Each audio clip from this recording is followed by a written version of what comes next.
E aí galera, beleza? Tudo bem? Como é que vocês estão? Eu espero que todos vocês estejam bem. Bom, gente, eu compus assim. Esse vídeo estava completamente fora do meu radar, né? Eu pensava em falar sobre outros assuntos, outros temas, né? Mas enfim. Então, peraí, deixa eu mostrar a paisagem de hoje. Um flash, ok.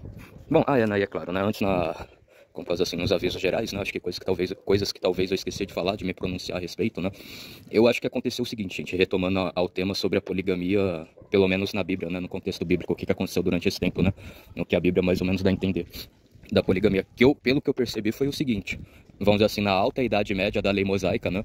Que o Moisés foi lá, pegou a tábula, as tábulas dos mandamentos, a tábula, eu não sei se seria a tábula da aliança, né? Que seja. Quando o Moisés foi lá e pegou as tábulas dos 10 mandamentos, né?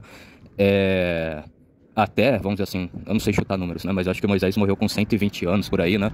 Então, sei lá, quando ele estava com 100 anos, com 110 anos, né? É o que dá a entender.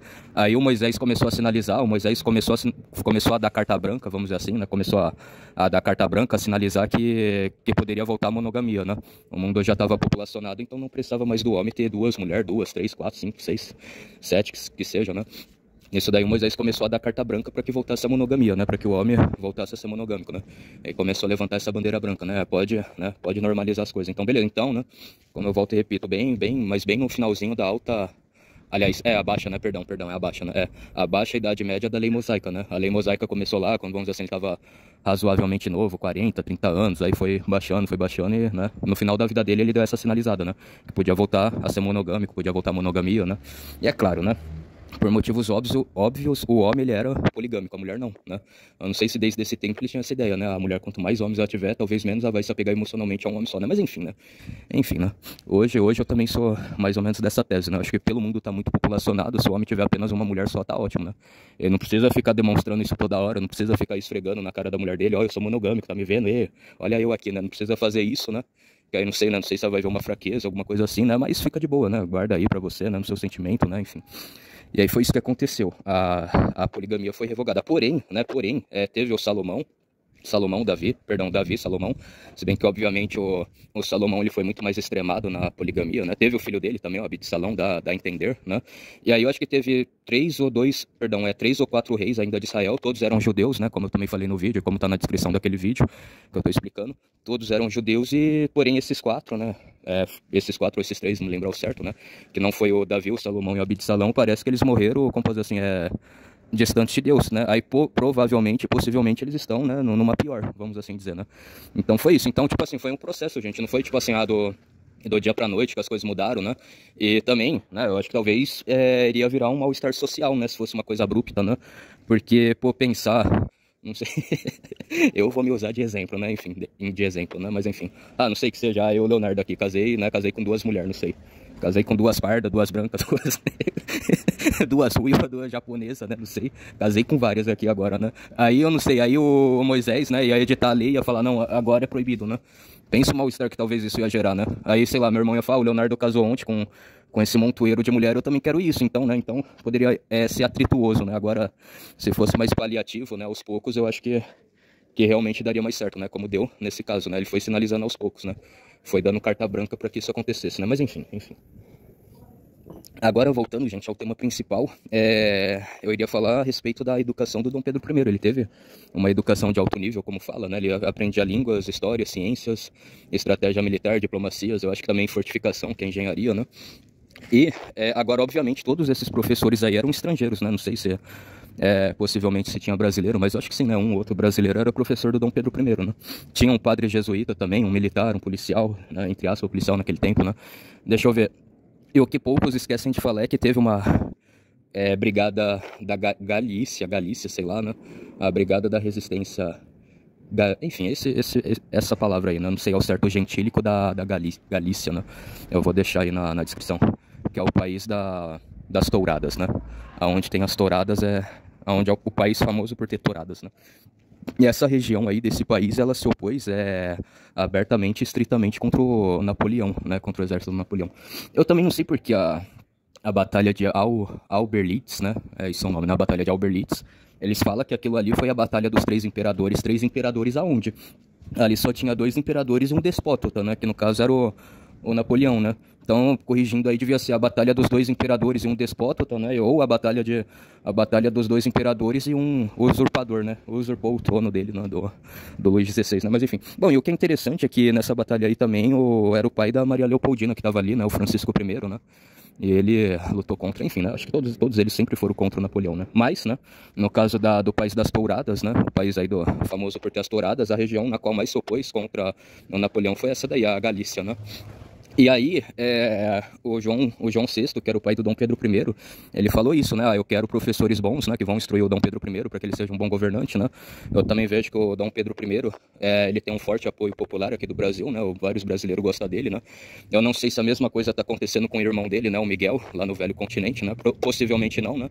E lá eu acho que ele está conseguindo se virar, né? Goste ou não, acho que mesmo com a guerra ele está conseguindo se virar lá, né?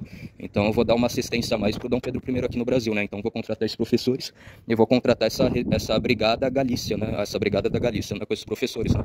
Para instruir o Dom Pedro I. Então foi isso. Então o Dom Pedro I, ele também teve uma educação de alto nível, uma educação boa para ele aprender a governar o Brasil, né? O Dom João VI, ele sempre quis que o Brasil fosse independente, porque basta vocês ver que ele mesmo fez a Academia das Agulhas Negras, né? Entregando um exército para o Brasil. Basta vocês ver também que o primeiro regimento de cavalaria, que foi o mesmo regimento que estava com o Dom Pedro I, quando ele declarou a nossa independência, às margens do rio Ipiranga, né? Foi esse o exército, né? Então, dois exércitos bons, né? Minimamente bons pra gente ter exemplo, né? Se o Dom João VI, ele quisesse mesmo, ele dava ordem pro Marechal, Marechal, você e toda a tropa do regimento toda a tropa, né? Do primeiro regimento de cavalaria vai ter que voltar comigo, né? Vai ter que voltar comigo pro Velho Continente, mas não, né? Nisso daí o Dom João VI deixou os dois melhores exércitos, né? Na mão do Dom I, né? Do Dom Pedro I, né? Então foi isso que aconteceu. E também acho que é isso, acho que o próprio Dom João VI já pensava isso, né? Eu vou ter que educar bastante o Dom Pedro I para que ele seja um bom soberano aqui no Brasil, né? Quando o Brasil virar um país independente, né? Então foi esse o fato que aconteceu. E nada melhor, né, do que esses professores, Bom, será que eu posso falar a palavra? O YouTube não vai me encher o saco. Então esses professores espanhóis, né, que era da Galícia, eles educasse corretamente o Dom Pedro I, né? E foi o que aconteceu. E nisso daí também, eu acho que o Dom Pedro I aprendeu a falar o espanhol, né? E também a mãe dele, que era espanhola, a Dona Carlota Joaquina, né? Se bem que a gente tem um problema, né? A Carlota Joaquina parece que tratava mal ele, tratava o Dom João VI, tratava mal a Leopoldina, né? A Leopoldina em vários momentos falou que a mulher tinha um gênio difícil de dar, que toda hora queria brigar, toda hora, né? Mas enfim. E aí, aprendeu com a mãe dele, né, em poucos momentos, com a Carlota Joaquina, aprendeu com esses professores aí espanhóis da Galícia, e o Dom Pedro I também aprendeu a falar o francês, né? O francês naquele tempo seria... eu vou falar a cidadania, eu vou falar os países e problema do YouTube. Se o YouTube achar ruim, não posso fazer nada, né? Então, nos dias de hoje, o idioma universal basicamente é o inglês, né? O idioma universal hoje é o inglês. Tudo que é país fala o inglês basicamente, né? Todos os países do mundo convencionam o inglês. Mas naquele tempo era o francês, né? Eu não sei se por causa do Napoleão que seja, né? Possivelmente sim. Então era o francês. Então o Dom Pedro I também sabia falar francês. Bom, gente, eu não sei. Eu acho que tem uma teoria da conspiração que fala que o inglês foi escolhido por ter pouco pronome masculino, feminino, né? Eles não fazem muito essa distinção, né? Tipo, tem muito pronome neutro na língua inglesa, né? Mas enfim, daí tipo assim, pra avançar a agenda mais rápida, né? Pra relativizar os gêneros, relativizar o sexo masculino e o sexo feminino, né? Enfim, então, né? Enfim, não sei, né? Alguns são a favor dessa teoria da conspiração, não dá pra saber, né? Agora, recapitulando. E aí, possivelmente, o Dom Pedro I, por ter esse conhecimento, esse educado desde pequeno, ele, durante esse certo tempo, ele foi um bom governador. Agora, volto e repito, né? O problema dele foi o adultério, foi a fornicação, foi exatamente isso que a gente tá falando sobre a poligamia, né? Bem no começo do vídeo, né? Infelizmente, o Dom Pedro I foi poligâmico, né? Então, isso daí estragou muito, né? Isso daí deu muito escândalo no governo dele, né? Mas se ele não tivesse essa postura poligâmica, adúltera, né? E fornicadora, talvez, né? Talvez ele teria sido um soberano melhor, né? Mas enfim, eu acho que, né? Tirando essa parte aí, ele sem dúvidas foi um bom governador, né? Ele foi o founding father do Brasil, né? O pai fundador do Brasil, né? Enfim. Bom, e eu acho que é isso, gente. Muitos também falar que o Dom João VI quis a Leopoldina, porque a Leopoldina ia dar instrução para ele, não sei o que, de certa forma sim, mas de qualquer forma o Dom Pedro I ele não estava tão defasado assim nos estudos, no conhecimento, né? O que talvez de fato ele não fez muito foi viajar, né? Ele só conhecia lá o país que ele nasceu, né? E conhecia bem o Brasil, né? Todos os estados do Brasil. Mas também a gente tem que parar, sei lá, com esse complexo de vira-lata, que tudo, sei lá, do velho continente, tudo que é de outros países desenvolvidos é bom e só do Brasil não presta. Quem garante que o Dom Pedro I não conseguiu experiências boas, experiências empíricas, né, da própria vivência dele, né, grandes aprendizados e grandes conhecimentos só visitando a cada estado do Brasil, né, que hoje antigamente seria as províncias, né, hoje seria os estados, né? Mas quem garante que o Dom Pedro I também não conseguiu grande conhecimento visitando a cada estado? Então, lógico que sim, né? A gente tem que parar com esse complexo de vira-lata que, só se ele visitasse o velho continente, visse os palácios, visse as cortes do velho continente, faria com que ele ficasse culto o suficiente para conseguir gerir, para conseguir administrar bem o nosso país, não sei o quê. Não, uma coisa não tem nada a ver com a outra, gente. Teve como ele conseguir boa instrução apenas, né? Apenas visitando partes aí das nossas cidades, do nosso povo, né? Os barões, os duques também, né? Que basicamente estavam presentes em cada estado do Brasil também, né? Então eu tenho mais ou menos essa ideia, né? Mas e você, gente? Concordam, discordam? O que vocês acham aí? Deixam nos comentários. Então fiquem todos aí na santa paz de Deus. Até mais, um forte abraço. Fui, tamo junto, passou a régua. Até a próxima. Fui, galera. Tamo junto.